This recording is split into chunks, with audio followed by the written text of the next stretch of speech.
Calvin, how are you feeling today? I'm good.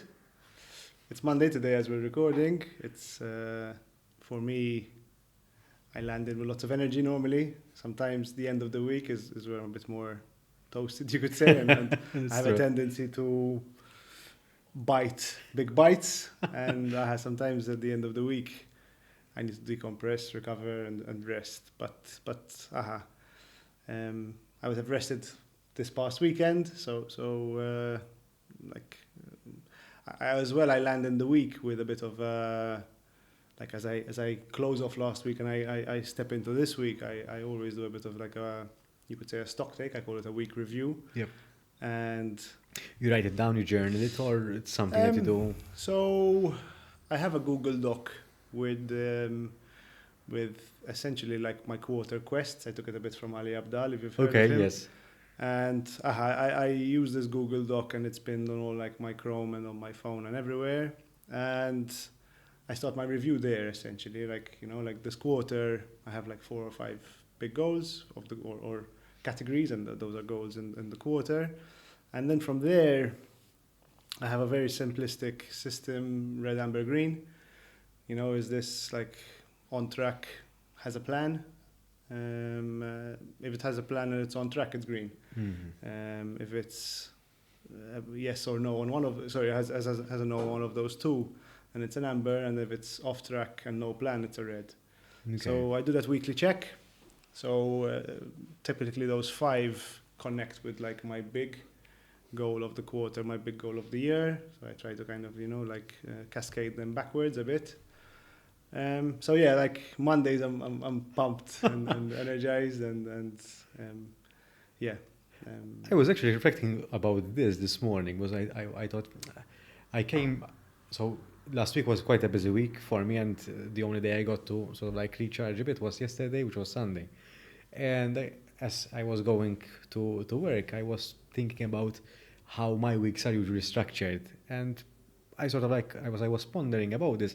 I said, usually Mondays and Fridays are sort of like more, do not require as much energy, usually. But then Tuesday, Wednesday, and Thursday, they feel like a sprint, a really tough sprint. I'm not sure if your week is the same. Quite, yes. So I actually call them the bookends. So Okay, Mondays and Fridays are like the ends of the book for very me, true. especially Monday morning and Friday afternoon. So I actually tend to block them as well as much as I can. Sometimes, obviously, Hmm. circumstance has you needs you to do otherwise. But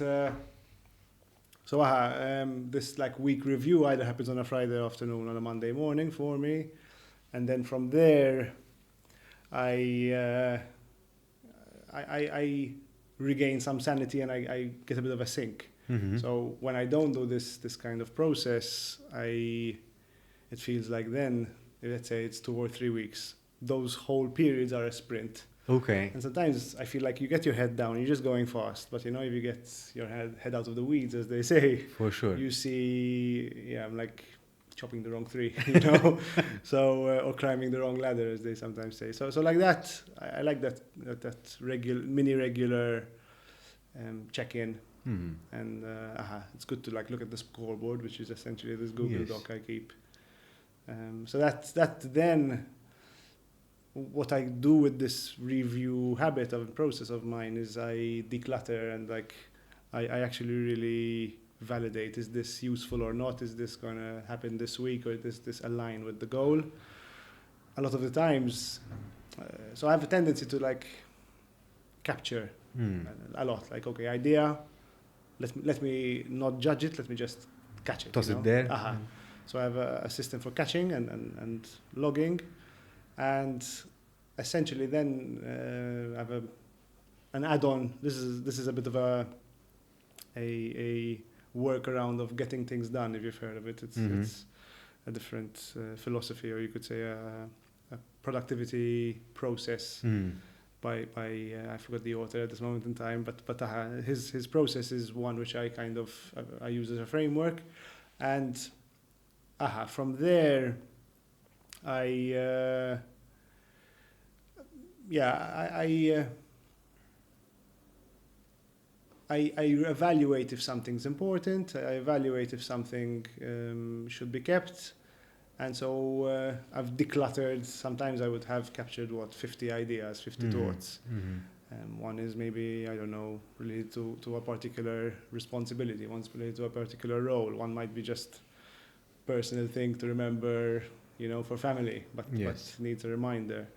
So sometimes if I don't do this decluttering as well, then that can get a bit overwhelming.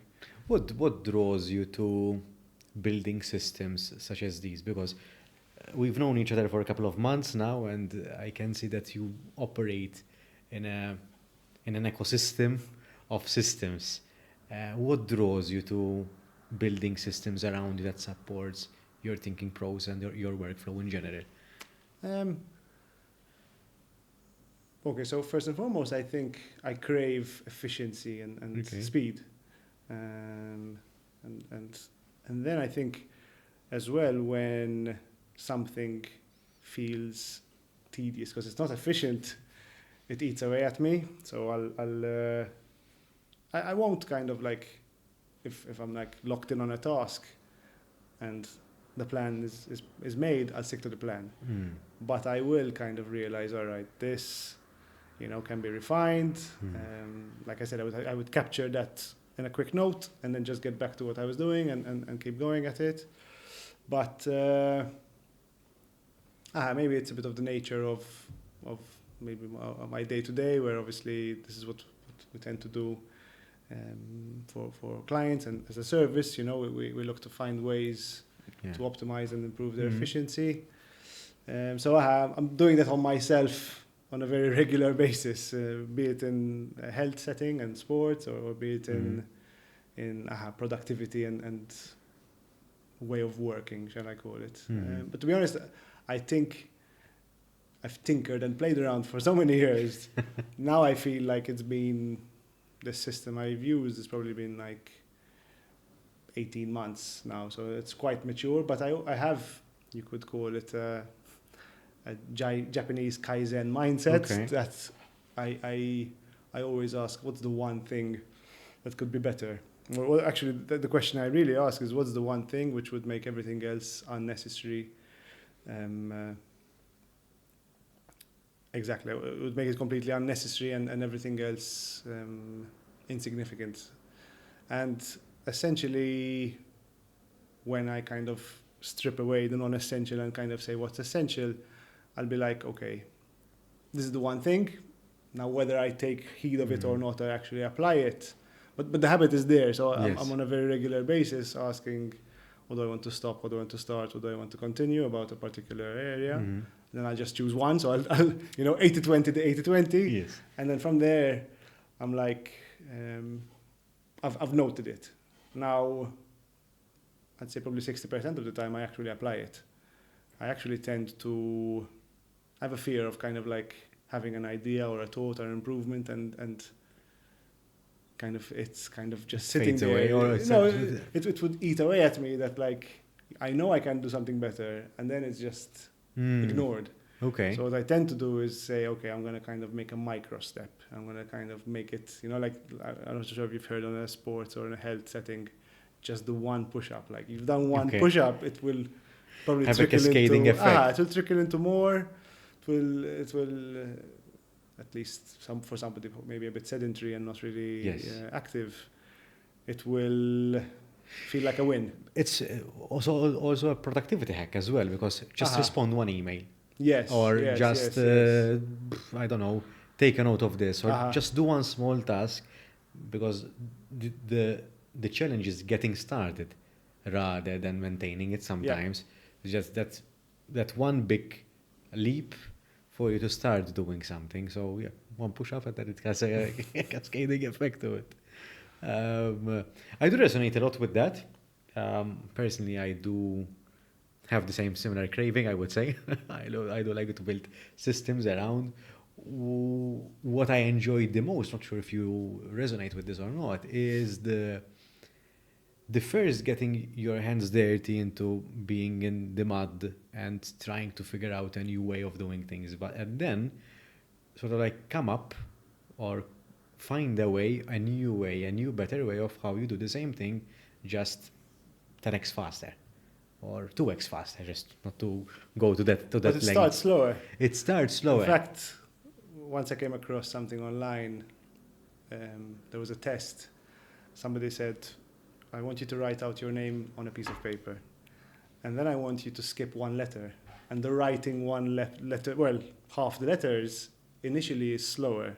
But once you understand, you remember the shorthand of your name with half the letters, you obviously do it much faster. Yes. It's less letters to write. And that kind of like stuck with me when I came across it online. Because you kind of need to build your own process, your own system, your own way of doing things, and then you get the benefit of this improved mechanism, approach, or whatever you want to call it, just like writing less letters to write your name with time. So there's a time investment that goes in initially in that initial thought, okay, how do I... There is a learning phase, I would say. There is a learning phase until you learn about the tool that you're experimenting with. It can be an AI tool, as we were discussing off camera, but it can be also a system or a process until you learn, until you learn and then internalize it. It takes a little bit of time as well until it becomes automated to some extent, even in our heads. It then becomes automated, at least. Yeah, it becomes second nature. Yes, exactly. yes, and there is a curve until we integrate that and into our routine and until it becomes a habit, essentially. You just reminded me, for example, at this moment in time, online, there's a bit of, you could say, hype around creating a second brain. And a few years ago, second brain, online at least, meant more in terms of a storage system. Okay. So there was a storage system which some guys came up with, and the second brain was so that the mind remains creative and free, but you have a storage system where you know where everything is, and you've got files and folders and directories and stacks of information which you reference when you need. And so really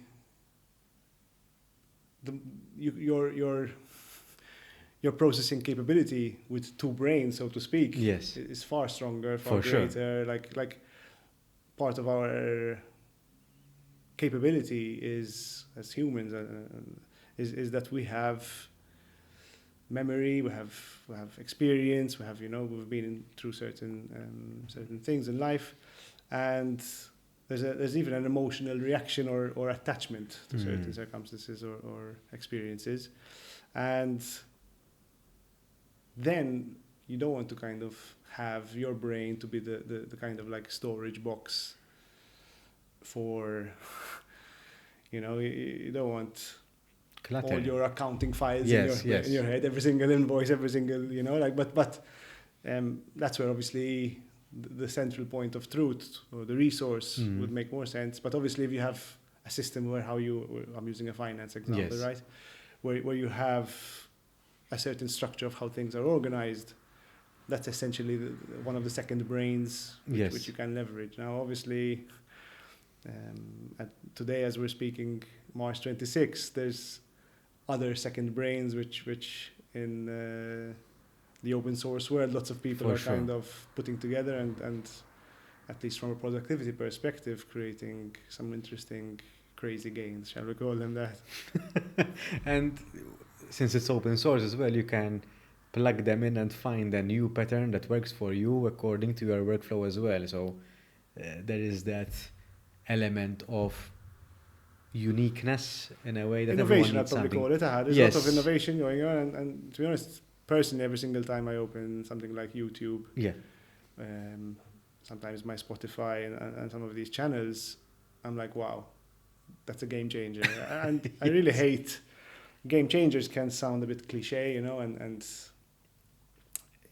like there aren't that many game changers which are really game changers, but at least for my personal approach or for my personal system, I pick up things where, I don't know, it takes me 4 hours and I can do it in 10 minutes. For sure. For me, that's a game changer. for me personally. And sometimes you hear things or you come across things at just the right time in some weird way. That doesn't happen all the time. But sometimes, sort of like the stars align and you come across the information that you need, or the video that you need, or the podcast that you need in order to listen what you need to listen to. Part of that might be a bit of tracking targeting, right? These like Google and whatever are in all our devices, Gmail and whatever, and then Magic. they know what problems you've been kind of For sure. butting with, essentially. But beyond that, I think as well,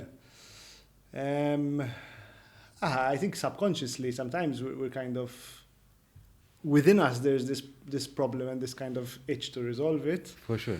So you're saying it's like there's this coincidence that, like, you know, the solution just lands when you know, in certain situations. But I believe there's a bit of that happening where when you kind of attach yourself to a problem, or even not even a problem, perhaps even attach yourself towards, I use a big word, mastery, for example, or, you know, like getting to a higher level of performance, if you want to call it that. When you've kind of really committed to that endeavor, then I think like ideas come and gifts or kind of like we're mentioning, these maybe hacks or solutions or plus ones added benefits.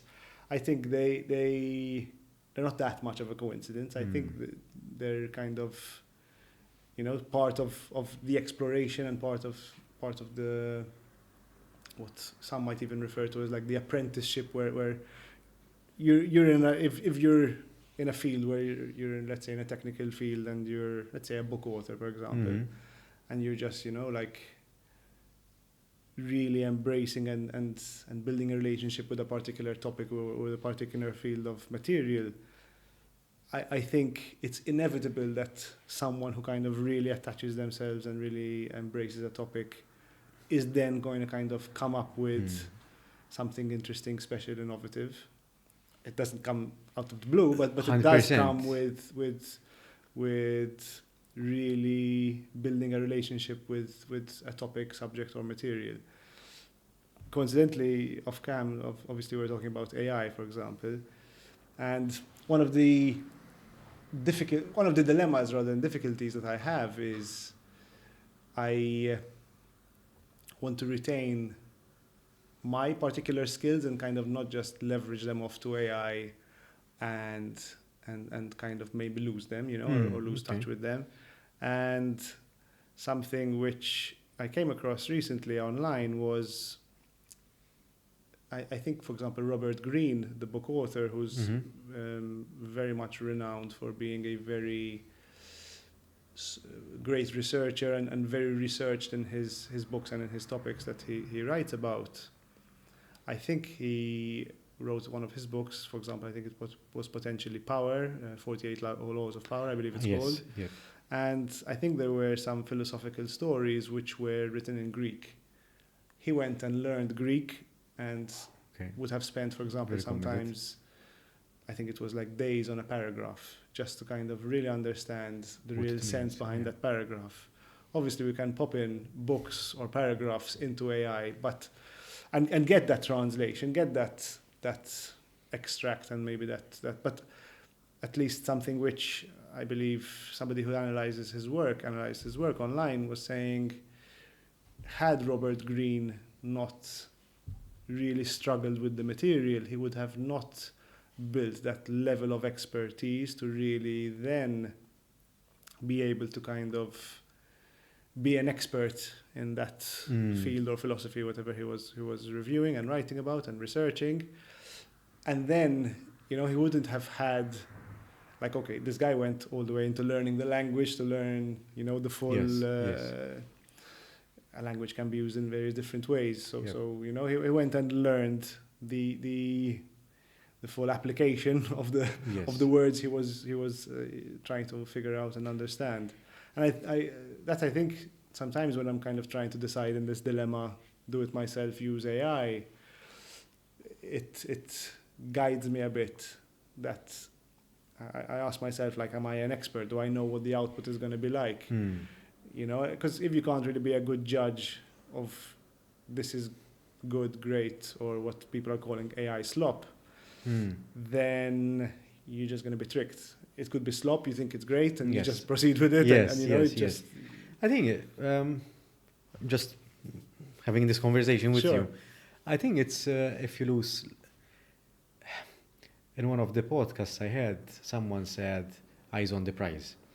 And I think if you lose sight of the journey and you try to take a shortcut, I think you mentioned Robert Greene, there has been, I would assume so, years of forging into becoming Robert Greene to the person that he became ultimately.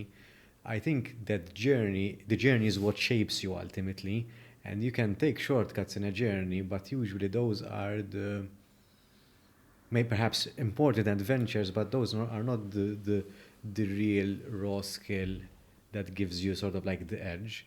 So for example, last Friday, I was delivering a full day workshop with a local enterprise, quite a large organization locally, and it was a full day at 8 hours, full day sort of like seminar kind of thing.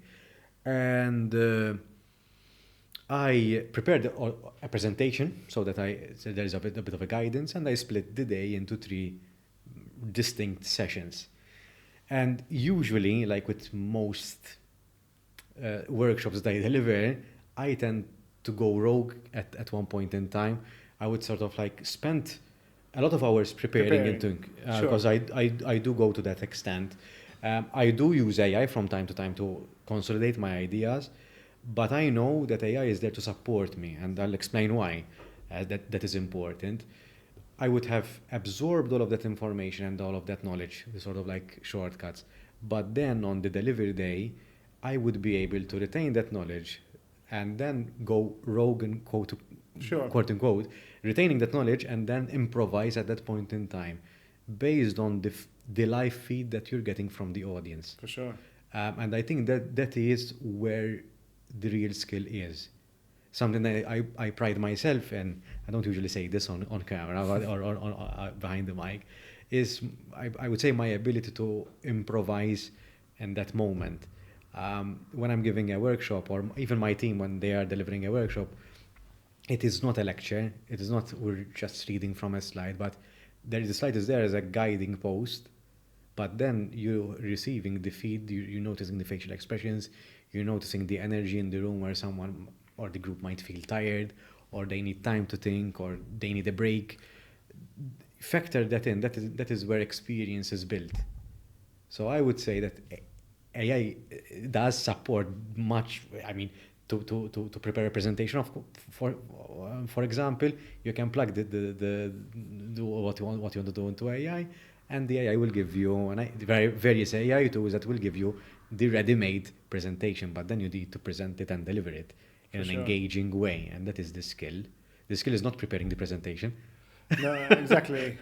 It can act obviously as a coach. Yes, definitely, definitely. You know, like, but obviously, like you're saying, this real skill is one which you need to go out and deliver and build. So this improvisation is quite interesting that you're referring to, because it gives us a bit of discomfort, right? Especially if we're new to it. Yes. I mean, same goes for this podcast, right? Sure.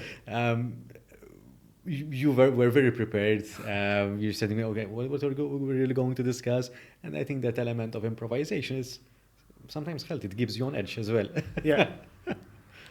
I actually, you're reminding me of something which is maybe a bit relatable.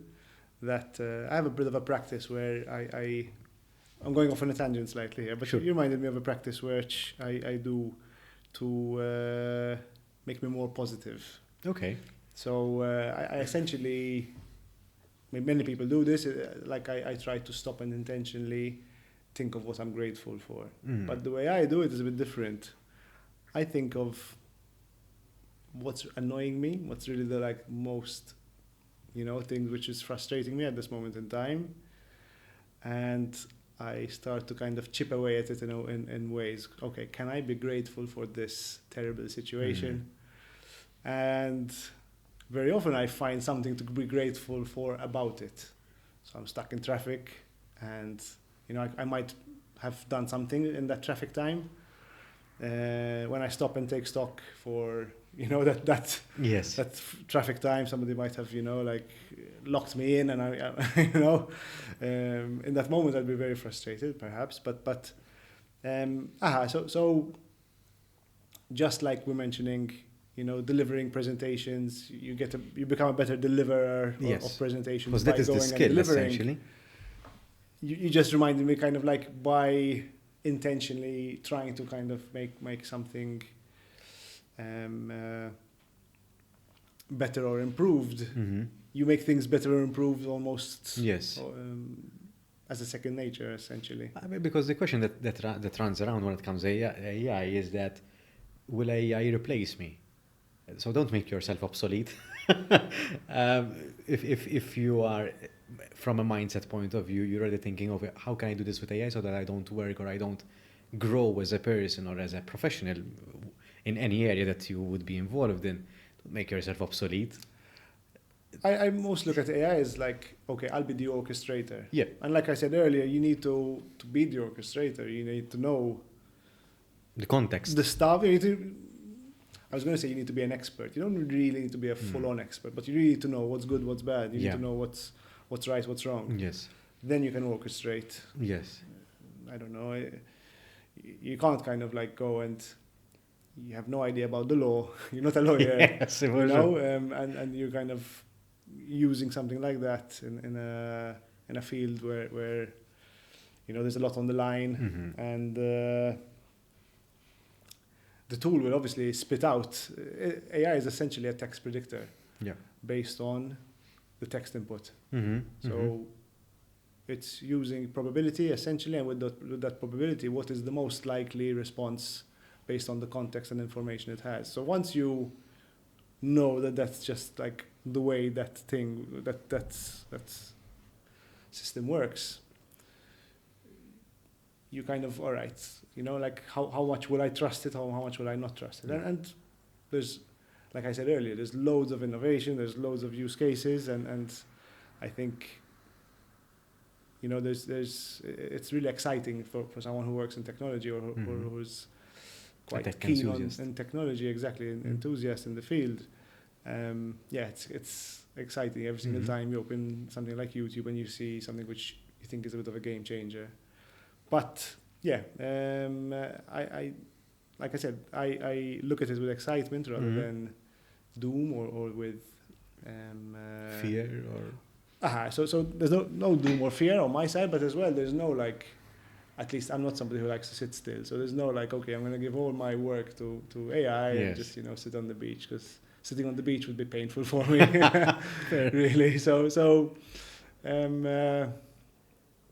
that's how I essentially look at this kind of innovation. And to be honest, it sparks a lot of, at least in me, lots of curiosity. So like there's, as we were discussing off air as well, there's loads of tools I want to go and test out, and so the kind of like issue at the moment for me is, okay, I want to have time to test this, I want to have time to play around with this. You need the time. I'm actually looking at creating a block segment, because I think there's value that as someone, at least in what I do as a day-to-day, to kind of have an even greater finger on the pulse on kind of like, okay, like how can this be done in the most effective and cost effective and time effective way that there is. So quite exciting and fun, I would say. On that note, because now we're well into this episode, I'm going to ask a bit of a philosophical question, because I'm also keeping in mind that this is your first podcast. Who is Calvin? For the listeners who are tuning in for the first time, and for anyone who is watching this on YouTube. Cool. So I'd call myself a girl dad first and foremost. Okay. Fair enough. I made that my mini bio. Quite a curious person. Quite a. I like to be athletic and I like to move. Physically. I like to kind of to keep myself active in that space, in that regard. So it's a hobby, but it's also kind of like, I think, a bit part of who I am. As well, You started off your career in rugby, right? I will call it my career. Yeah. So essentially, rugby, whilst it taught me loads, and yeah, I think some of the biggest lessons I've heard in life were probably from rugby settings. Obviously, I wasn't professional, and it was a hobby sport. Yeah. But I did take it quite seriously and quite professional as a mindset. Yeah. So I obviously was working full time and playing rugby at the same time, and what since obviously I'm closing off at least who is Calvin. I think something which is quite particular to me is I'm not the only person in the world who has this, but I have sleep apnea as well. So, I've kind of become someone who's a bit health conscious and careful. Mm-hmm. Needs to kind of live with this condition a bit, and at the same time, I try to be a great family guy. I try to have an exciting and impactful career. And I try to essentially leave a legacy I'd like to. So that's one of the exciting things about coming here today for me, because like writing a book is a bit permanent if you're published and that book stays out there. Whatever we do online is quite permanent. In this day and age, is quite permanent as well. So there's actually something hanging on my home office, right? And it actually kind of is a reminder to myself to try to leave a legacy and try to like make every day count so that's I think I'm quite, as a person, intentional. So everything I do, even if it's let's say I don't know, having fun with friends, then like I'm all in on that. Okay. In that moment in time. And you sort of stumbled, is it safe to say, stumbled upon the entrepreneurial journey? I call it zigzag. I went through a couple of different type of roles. I kind of led with curiosity a bit. And so it went from like the typical software developer route. And then I got an opportunity which was more digital marketing and e-commerce. It sounded exciting, so I dived into that. There were some other kind of like opportunities and different types of digital type of roles. Then there was a period where I was doing freelance in digital again, and then essentially Roderick, who's now my business partner, kind of took a bet on me and gave me loads of ownership, latitude and responsibility. And I think the ownership and the responsibility, I think I thrive on. So yeah, okay. I kind of that stuck. Like whereas maybe the previous roles or experiences were maybe not or maybe a bit short-lived or not that lengthy, which I think is normal for an early part of a career, a professional career. So I've been doing this now for 9 years, and to be honest, like I said, I'm quite excited by what I do. So I'm just as excited as I was on the first day. Okay. If not more excited and energized about what I do. I don't know why this question came to mind while you were sharing this. I'm just going to shoot out the question, is that what is the common misunderstanding that people get about you? Well, to be honest, I'm not surprised when people are a bit misunderstood, because I'm for no real reason, I'm a bit incognito online. So okay, I have a LinkedIn profile. Okay. Obviously, people who I work with or clients would know, like obviously, because they would work with me directly. But I've heard people say, you do this or you do that, and I'm like, not exactly. But so I think I get a bit miscategorized probably because of that, because I haven't really maybe really strengthened or refined a bit of a brand around myself. But I think I don't think people really misunderstand what I'm about, so to speak. Okay, they Okay. might misunderstand maybe what I do and where my time goes, you know, like what's he up to on like a Tuesday 2 p.m. But you know, I think those who know me, not even like really well, but those who know me a bit, I think, kind of know what they're getting essentially, and I don't think there's much of a misunderstanding that tends to occur. Okay. I asked the question, perhaps this question came to mind because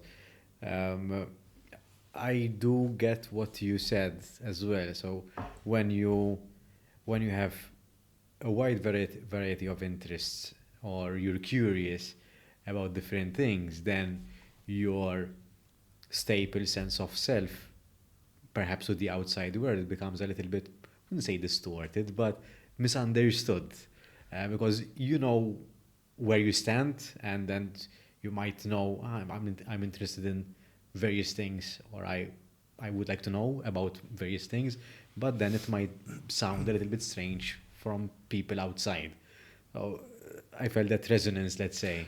No, like at least for sure that there's a wide variety of interests is something which is in my makeup, and like especially when I was younger, I would kind of have a whole collection of like useless facts, and I would like like be at expert level. So I even used to kind of joke like I know more about this topic than I know certain things I'm doing at school. Like, Okay. like so there were certain topics or areas of interest where I'd really kind of like go deep, so to speak, in that topic or area. But so hobby or like interest areas which I really develop and grow.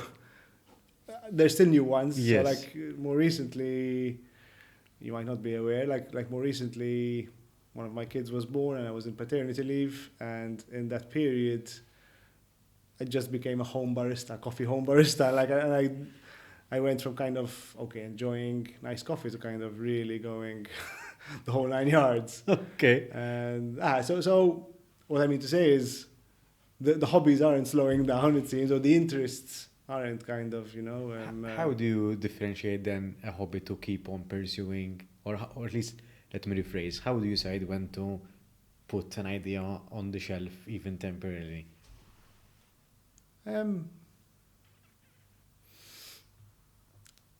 To be honest, I tend to kind of jump into things which are probably maybe a bit linked to others, or they kind of, you kind of get to enjoy them with others, or with what I mean With to say is other hobbies or other existing activities or Okay. habits, so like I was already making a morning coffee in the morning, but then it just like there was a bit of a game change Okay. type of experience. Again, how to make it better? How to make But I'm trying to think of maybe a different scenario or a different example. Could be, for example, where some particular form of exercise or training, I was already training, so kind of, they kind of landed in like that. So, I think in terms of interests, like sometimes there's a new genre of music.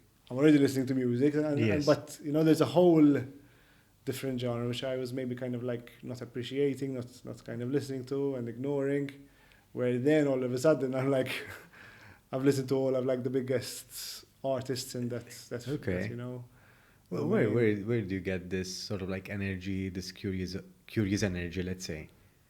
I think it's a bit inside me. I can't really point towards like what kind of it comes from.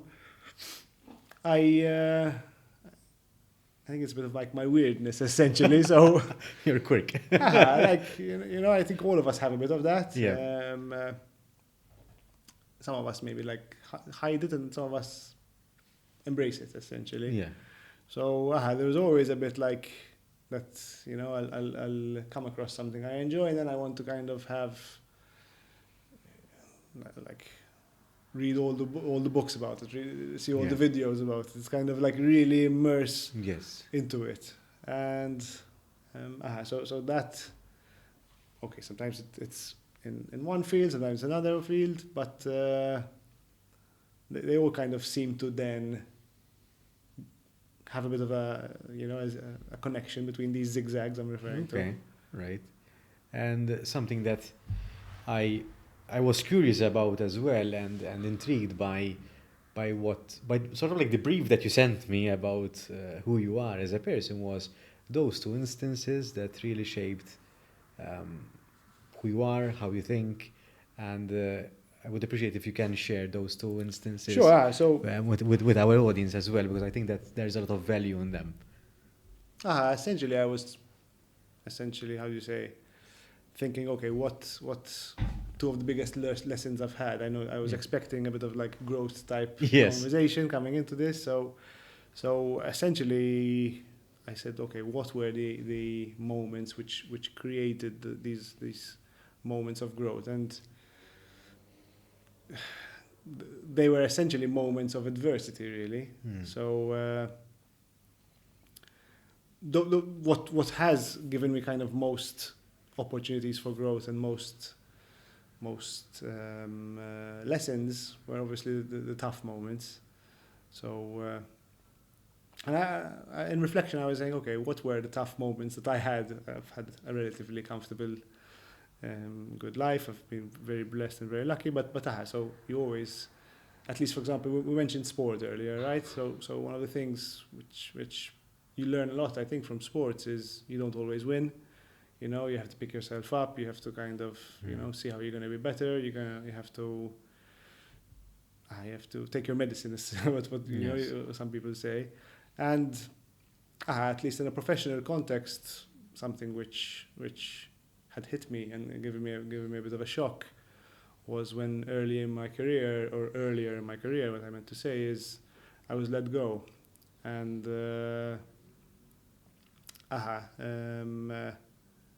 it wasn't something which I was expecting, and there's a bit of like a slap in the face when you land into that situation. Went into hiding for a while. Didn't tell anyone, but you kind of feel a bit like you're in a hole. And when you're in a hole, you need to kind of get a bit creative. All right, how am I going to get myself out of this terrible or this negative situation? So I think that was something which I look back on now and I'm grateful for, like I was telling you earlier.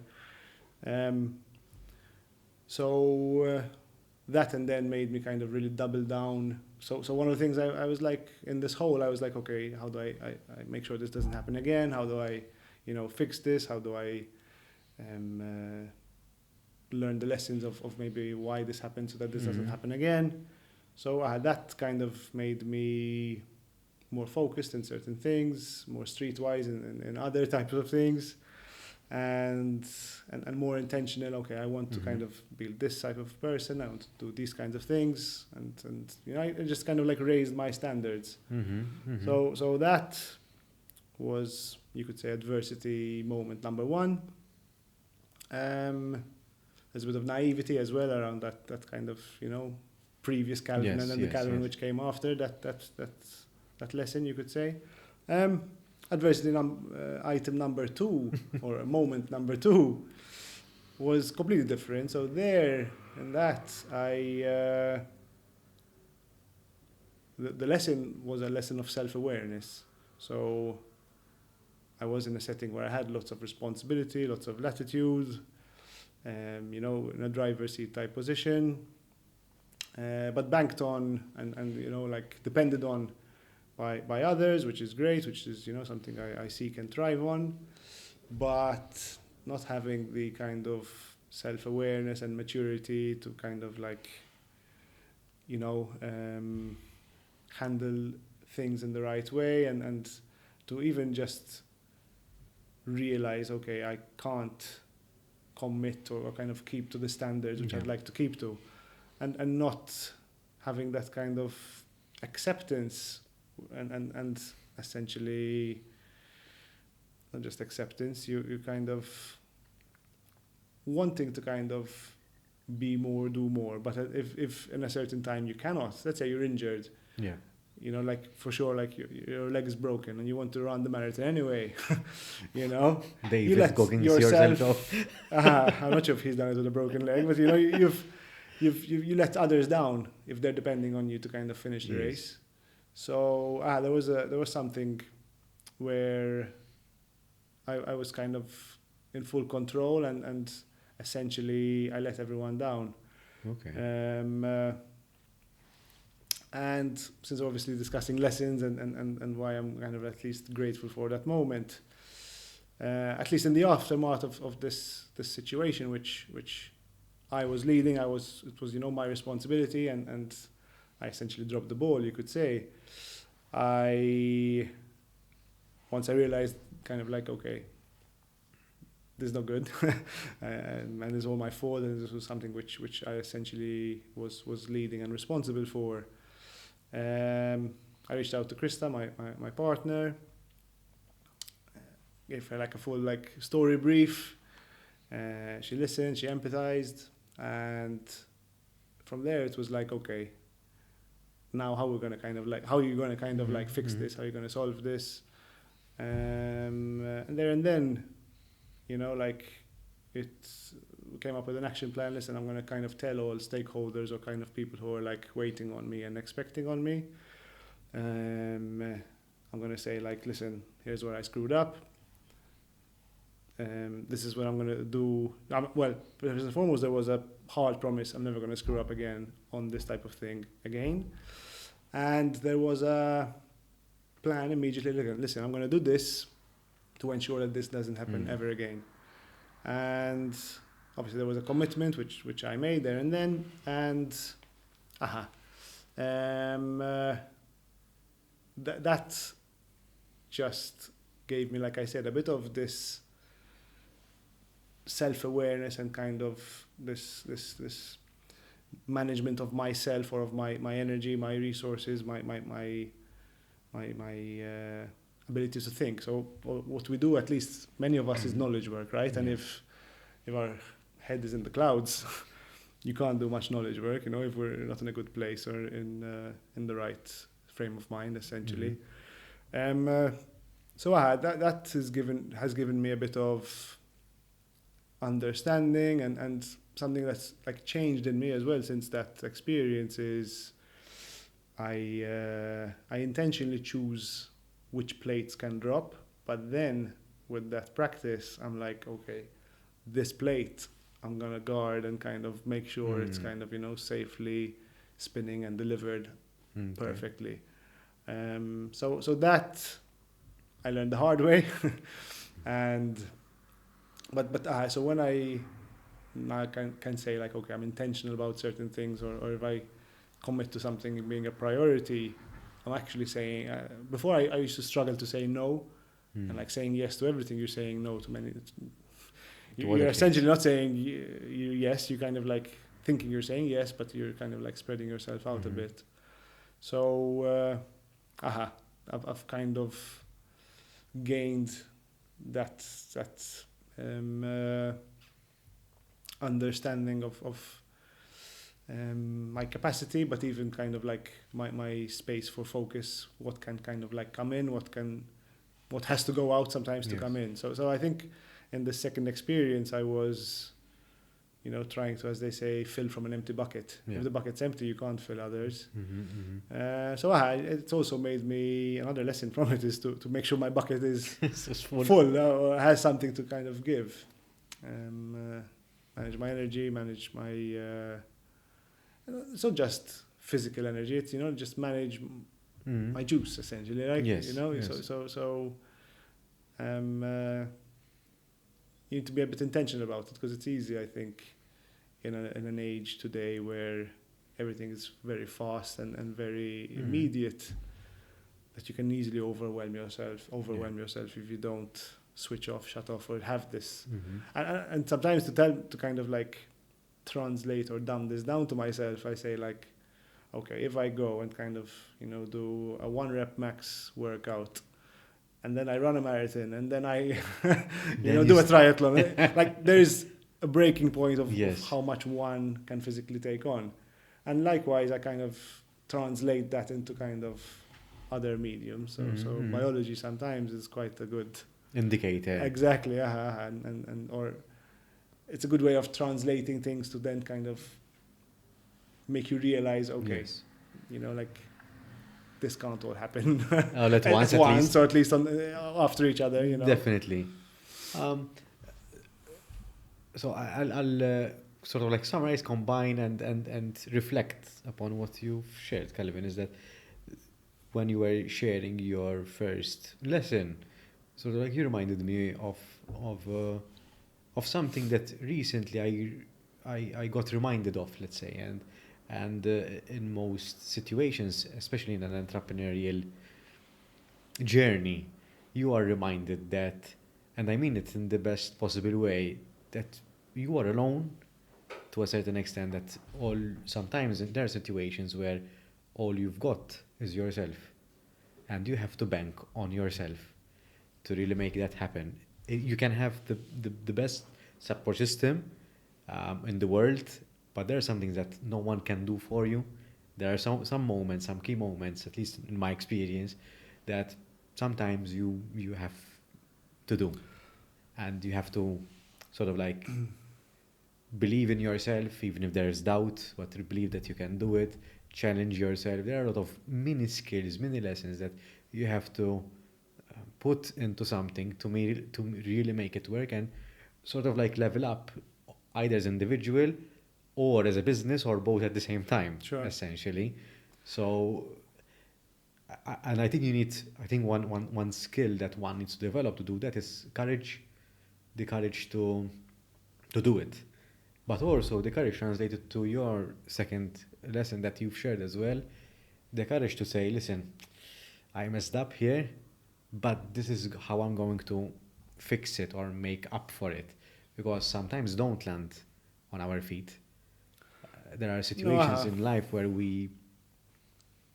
I wouldn't say failed, but there are some things that we can't retract or fix at that point in time, but we have to come up with a countermeasure Sure. or fix them in another way. Sort of. I think these two experiences have given me quite confidence, really. So I have more confidence in myself that I'm almost more comfortable taking bigger risks. Mm-hmm, mm-hmm. I think when I was younger, I read a book, What I Learned Losing $1 Million. I think Okay. there was like a story about like when you swing the yo-yo, like the harder you swing it, the more it swings to the other side. For sure. And one side is kind of like massive failure, and one side is massive success. Yes. You need to really swing it hard, and sometimes you're going to swing all the way down to the kind of like the bottom, but then it's going to swing. For sure. It's not going to swing by itself, you need to, like I said, pull yourself out of a hole. But firstly, these things these experiences have given me more confidence in myself, so I back myself. As well, like that first issue or that first moment of adversity, I remember the dwell time was about like 1 week. The second one, where I was older, the dwell time was 1 day. Yeah. And it feels like in many things now, like the dwell time is even shorter. You're able to process faster. You're able to kind of like, either maybe life is, the older we get, life is shorter, and you maybe kind of use that The more filter. resilient will become as well. Yes, because yes. I think there is an element of resiliency there. And I think it goes back to what we were saying when we were discussing about AI as well. These are the skills that help us grow.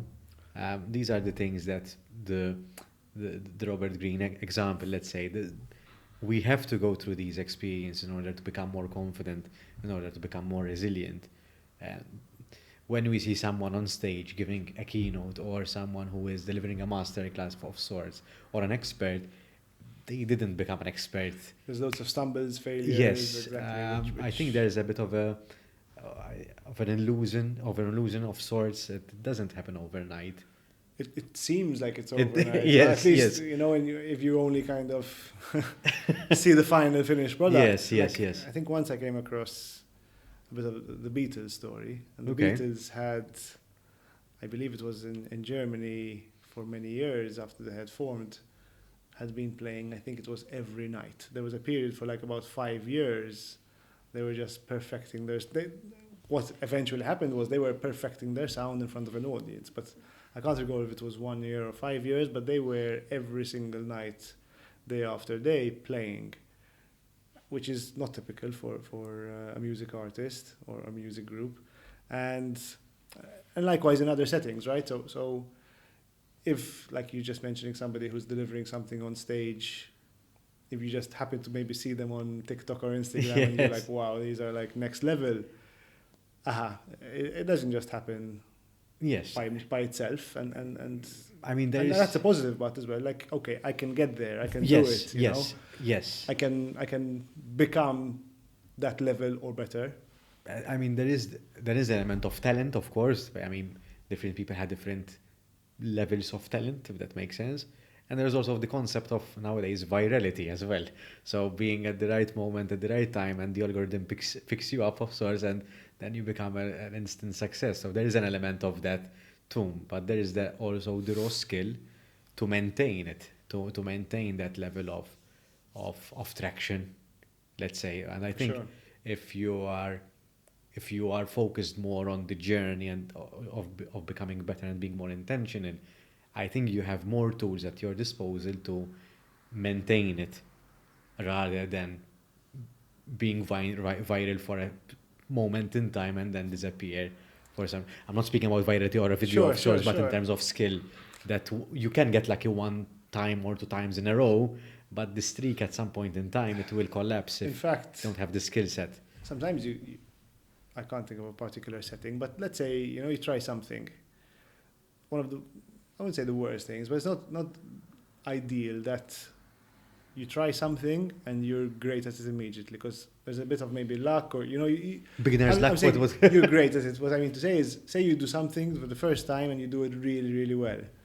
You might kind of, like neglect then to kind of keep on improving it and refining it, and whereas someone who kind of maybe gets, let's say, a C in this class, for example, keeps striving, keeps kind of like, struggling with the material or struggling with the subject or with the kind of, it could be, I don't know, like playing the piano, for example, Yes. If somebody goes and kind of, there's this, beginner test, and and 2 beginners have these varying results, I think it's more likely that the beginner who kind of gets the high score drops and kind of doesn't pursue being a great pianist. I think it's more likely of the two. I think this is a bit science-backed, but I'm not quoting any science right now. But there's an element of having sort of like transferable skills that can, at the same time, I think we live in a society, let's say, that it's pushes us to be specialists in what we do.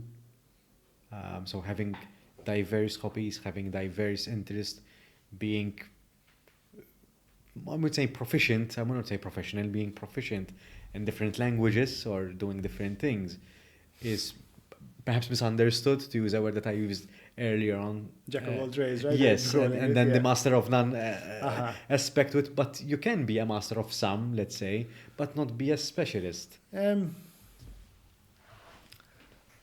I think that connecting, like I said, maybe my career is Zigzag. And I don't use an example of myself, but I'd say, for example, I think it was Steve Jobs who mentioned, like, when he designed the Apple, how dropping out of college or high school, whatever it was, and then just randomly going into calligraphy classes, and then just going into calligraphy class, and then creating a personal computer with nicely designed visuals and fonts. Yes. That's where, okay, he might not have been this, calligraphy designer, which is like the best calligraphy designer in the world, but I'm sure he knew enough about it to kind of then apply it. Yes.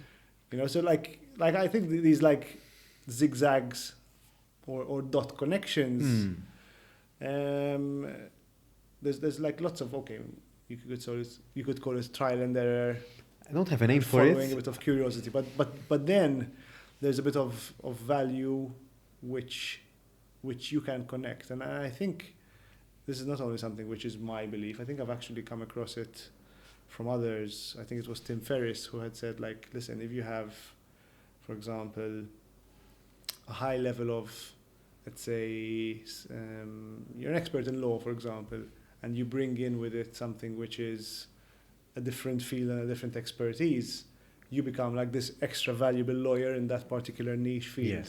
Yes. There's actually, he came up with a framework actually of like combining these three different diverse skill sets and using that to kind of make yourself really valuable, right? Mm-hmm. And really, at least in a business setting, Yes. really someone who can kind of forge a special career or line of business, essentially. I mean, the best way I can think of summarizing this is if that someone is listening or watching and can resonate with this, I think the lesson is not to become a specialist here, is to learn to navigate that chaos, that urge to learn a lot of things, that curious aspects, because sometimes it is frowned upon as well, sometimes being interested in so many things, and it's confusing at times as well, or it's exhausting as well, or you can be misunderstood too. So I think learning to navigate through that chaos, if for lack of a better term, let's say, I think that's the actual learning, because you can take on that, you can see things in a different way and apply that knowledge base onto other things. One of the things which I really enjoy from like these diverse interests, shall we call them, is when I start to be able to see parallels. So let's say I'm just going to kind of throw like really irrelevant things. Let's say swimming and playing music, for example. Okay. You start to see parallels in, at least, for example, the timing between breaths was when you're swimming.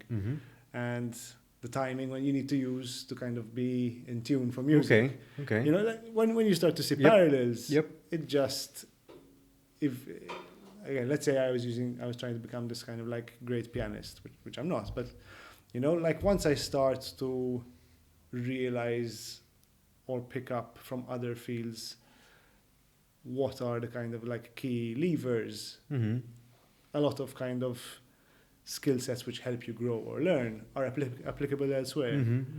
So I just mentioned like breathing and music. Yes, but very true. So that's something which, when I'm kind of looking at a new topic or a new, we call it hobbies earlier, but a new interest really, that is where then I kind of maybe get a bit more excited about it and dive into it a bit more, when I'm like, those are kind of like, you know, a bit of the you could say the KPIs of that area. Yes. And then from there, you know, like understanding how to kind of manage and use these variables have this kind of like big result impact. But then it's most interesting when, okay, I can use it in here, I can use it there. Yes. And that here and there being areas where I'm more active in or more interested in or currently kind of trying to improve in. We can have side quests that then sort of like supplement what we're doing in our, I wouldn't say main roles, but what in our mainstream kind of projects, let's say. Sometimes it's good, I think, to venture off and do some side quests, which can be also robust in their own remit, but also at the same time help us have a new perspective. Like as we're discussing this, an example came to mind. You could have, for example, something which you do in a trivial parenting setting, and then perhaps you might be in a team leading position. Yep. Where, okay, you're not liaising with children, you know, but the perhaps sometimes, you know, the emotional attachment to certain things is similar. Yes. You know, so how I dealt with it and how the reaction was in one setting is transferable. Yeah. I'm not saying obviously people are kids, but you know, like, you know, yes, there's this kind of like transferability, which is not only in terms of learning and growing, but in terms of, you know, like, okay, you know, like what's the solution or what's the way to kind of go about this? Yep. I mean, there is that. I'm saying this with a lot of responsibility, but there is an element of parenting when you are in a leading role or a managerial role, used responsibly, For sure. of course, but there is that element of let's say, taking care of your people, your team, there is that element of caringness, let's say, to take care of. So I can see the parallel that you're mentioning essentially. Sure. No, you said you're saying it's a responsibility, but when you're the leader of the family, you're the leader of the business. You know, you're somebody who's being looked up to and someone who has to kind of think for and like prepare for others. So there are parallels over there, which the best leadership role you can have is the position of a parent, and it's obviously a responsibility, which is one which is very fulfilling and enjoyable. Sure. So, and other professional leadership positions can have similar experiences where that person feels they've really contributed. You know, they feel they've done something. So they're in different fields, but they have, I think, similar responses to the experience. Calvin, we're nearing the end of our conversation.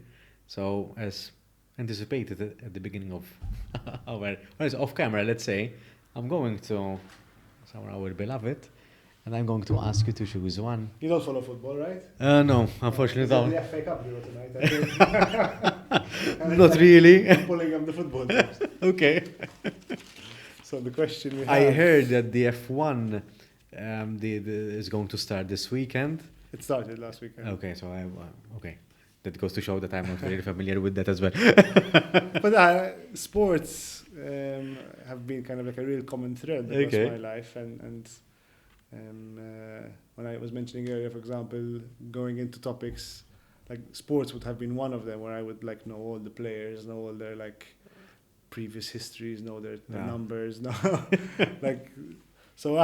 And then like it was various sports. So there was like American sports, there was rugby, there was football. So and so like a bit of an encyclopedia of sorts of when it comes to sport. When I was younger, I wanted to be a sports journalist for a long time. Interesting. So I think that kind of, you know, like when I said some people like lean into their weirdness or quirkiness and kind of like that is, you know, like I don't think it was very common for kids to keep a diary with all like newspaper cutouts keeping down the scores, and I used to do that for periods. Okay. But I think I've applied that similar kind of type of weirdness into other settings, and I embraced it a bit. Yep. And the question is a bit linked to that. So it's what's your favorite way to unwind and recharge? So sports is one where I kind of like, you know, enjoy that as a hobby. You know, I actually, like the team I follow is going through a rough patch at the moment. Okay. They're not playing at their kind of like at their level. I sometimes, as a kind of like the person I am, enjoy seeing how they're going to pull themselves out of the hole. Okay. And you start to see like, you know, like cracks. But I'll come back to the question a bit more. But you know, you start to see cracks. Okay, like this player is fighting with the coach, and the coach is saying stuff in the media where he's kind of getting a bit of heat for what he's tried to say and how he said it, and then, you know, he tries to change a tactical change, and that's like, you know, makes things worse. You know, like so I don't enjoy them as like the supporter of a particular team, but I kind of like it, you know, it gets me up on the chair, kind of like, okay, how is this guy kind of fix it? How is he going to? And it takes time, but some of the better performers or some of the guys who are kind of like, you know, better at that tend to like make that yo-yo, as I mentioned, kind of like really swing to the kind of like higher successes. And inspire others in the process, because they have to, because ultimately if you're coaching or managing what I'm getting to, but it's from a results perspective, they don't just pull themselves out of the hole and, you know, go back to surviving. They what I think has been a bit of a common feature throughout history is the better performers have then been able to kind of come back stronger, essentially. So my favorite way to unwind is essentially, I love my family time. I love to, essentially, I take care or do all the things that I enjoy to do. So spend time with friends. I love to read. Well, as you can imagine, I'm a big consumer of content, but it's not all kind of like improvement books. I love Yes, like fiction. But essentially, since obviously the bulk of my time is in, like you could say, professional settings or professional endeavors, then when I'm unwinding, it's essentially with my family and with my partner. That's nice. Yeah. Calvin, another question came up before we conclude. Obviously, you prepared, or you try to anticipate what questions that I would perhaps ask during this conversation. Is there something or a question that surprised you that you didn't anticipate that you're going to take away with you today? I think it was probably what others kind of like, maybe the misunderstanding type of thing. I think I kind of like made a note to self, listen, just sharpen my brand, kind of get that, like get that clear. Okay. Like just how I'm intentional about certain other things. Why not kind of be intentional there? But that kind of like question kind of was like, oh no, let's do this. Like it's not gonna kind of stay like that. Calvin, thank you for being here. I'm going to let you go so that you can unwind a little bit, perhaps. We're still not early, but as you can have some me time as well tonight before you call it a day. Thank you for being Wonderful. here. It was a very pleasant conversation. Ironically, we've known each other for a couple of times, but we didn't have this kind of opportunity to have this kind of exchange. So it's something that I appreciated quite I a really bit. enjoyed it, and I really was happy to be here, and was really fun for me to do as well. So thank you so much. Thank you.